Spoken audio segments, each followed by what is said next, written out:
सारी पार्टियों के बारे में कहा जाता है, किसी के बारे में कहा जाता है किसी के पास अडानी है, किसी के पास अंबानी है, किसी के पास टाटा है, किसी के पास बिरला है। प्रशांत किशोर का अडानी अंबानी कौन है? हमारे बाप दादा इंडस्ट्रियलिस्ट नहीं है जी। हम बड़े जमींदार नहीं है जी।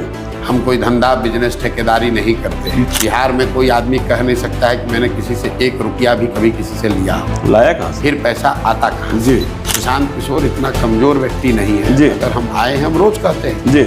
अगर हम यहाँ आए हैं तो हम ये सोच समझ कर आए हैं इस लड़ाई को लड़ने के लिए मुझे कितना पसीना बहाना पड़े।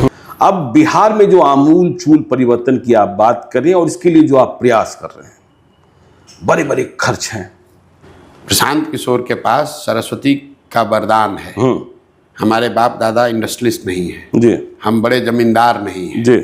हम कोई धंधा बिजनेस ठेकेदारी नहीं करते हैं। जी।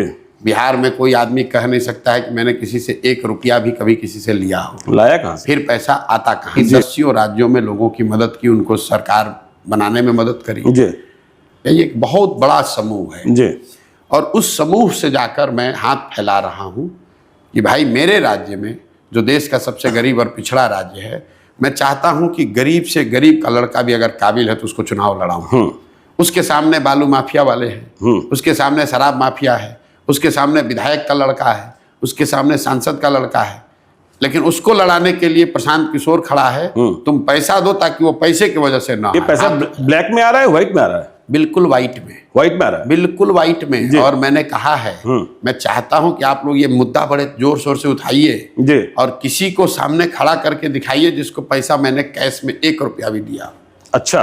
अगर इस पूरे अभियान में 2 बरस में कोई खड़ा होकर आकर कह दे कि जन स्वराज उसको सैलरी या उसका बिल का भुगतान हमने कैश में किया हो, तो आप जो कहिएगा कैमरे पे मैं मान लूंगा। मैं चेक से पैसा लेता हूं और चेक से ही हर महीने पैसा खर्च करता हूं